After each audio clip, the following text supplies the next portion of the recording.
guys, I'm Lauren and this is episode 1 of Cashwell in the Kitchen, and I'm just gonna show you one of my favorite recipes today, which is a classic Italian carbonara. And I really like this meal because it's super simple to throw together. It's really rich and delicious, and it's actually not that bad nutritionally. And it's something that looks pretty fancy, but I feel like anybody could make. So let's go. So for today's video, like I said, you only need 4 main ingredients.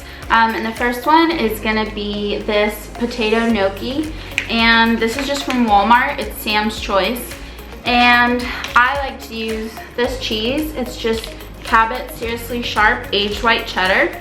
And then for the meat, you can pretty much do different options, but I typically like to go with like a thick sliced ham or Canadian bacon, but you can use pancetta or regular bacon or just ham if you want. But something that produces fat is going to be your best option, and you'll see why later. And then you're just going to need 4 large eggs. Really, you just need 2 egg yolks and then 2 whole eggs. So just whatever you need to use to get to that. And then as far as seasoning goes, I just use black pepper, and then I really like this smoked salt. This was a gift, but if you can't find this near you, you can just use regular salt.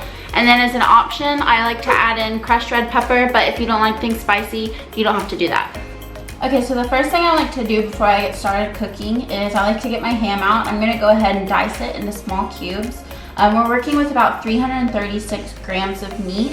That's about 4 servings, because that's how much this pasta makes, but you can adjust that to however much you wanna make. So like I said, I'm just gonna cut this in small slices.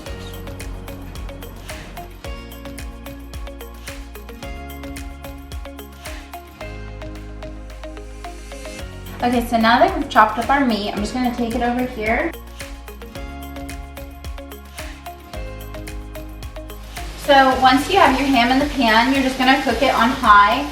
And you wanna cook this on a high heat to let some of that fat render out, because the fat is basically gonna mix with the pasta water later, and that's what's gonna create your sauce for the carbonara.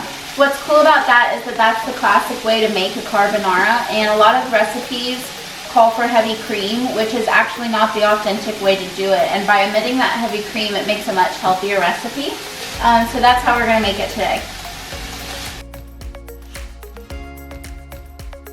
Okay, so next we're gonna grate the cheese. And I do about 2 servings, which comes out to half a serving a portion, so that's not that bad. And I'm just gonna grate it over a plate and save it for later.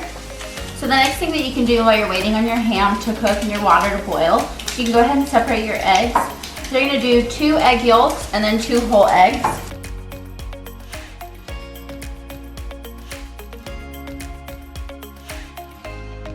So I'm just gonna go ahead and whisk these eggs so that they're ready. I like to have everything ready to just go into the mixture, and there's plenty of waiting time, so it works out perfectly. So this ham is starting to look really good. You want it, like I said, almost blackened. And that's just gonna make it really nice and crispy and help release those fats. All right, so our water's boiling, so we're just gonna salt it. And I think the trick is you want it to be like ocean water salty. I don't know, I heard Gordon Ramsay say that, so that's how I live my life. Okay, and then I'm literally just gonna put all of these gnocchis in there. So for those of you that have never cooked gnocchi, it's actually super simple. I prefer it over pasta. It cooks really quickly, so the package says like 1.5 minutes to 2 minutes, but the rule of thumb is that if it floats, it's ready. So I put that in and it won't take too much longer.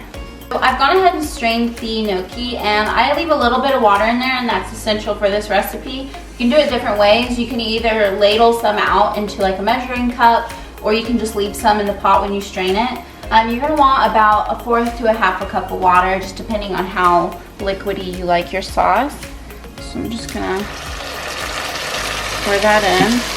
And you can see that's gonna go ahead and it's gonna mix with that fat. I'm gonna turn the heat back on just a little. You can see it's cooking in there with that.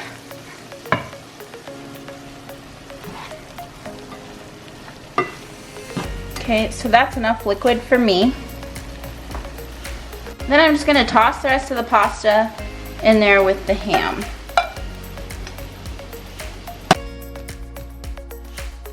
You're gonna move this cheese into the egg mixture.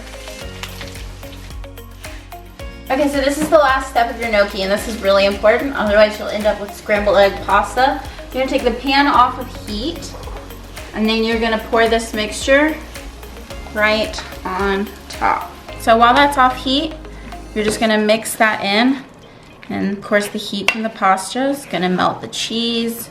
So one of the hazards of filming is that it takes me longer to do things, and just like that, my egg scrambled a little bit. So I'm just coming clean on that. But honestly, it's so minimal that it's not gonna change the flavor of the dish. It's really not a big deal if that happens to you. Just go with it, but definitely work as quick as you can when doing that step. So now I'm gonna season it. So like I said, I like to season this with salt, pepper, and crushed red pepper. But depending on what cheese you used, I used an aged white cheddar, which already has a very salty flavor. So it doesn't really need that much salt. I'm just gonna top a little bit, like that. And then I really like pepper, so I'm just gonna top it with more pepper.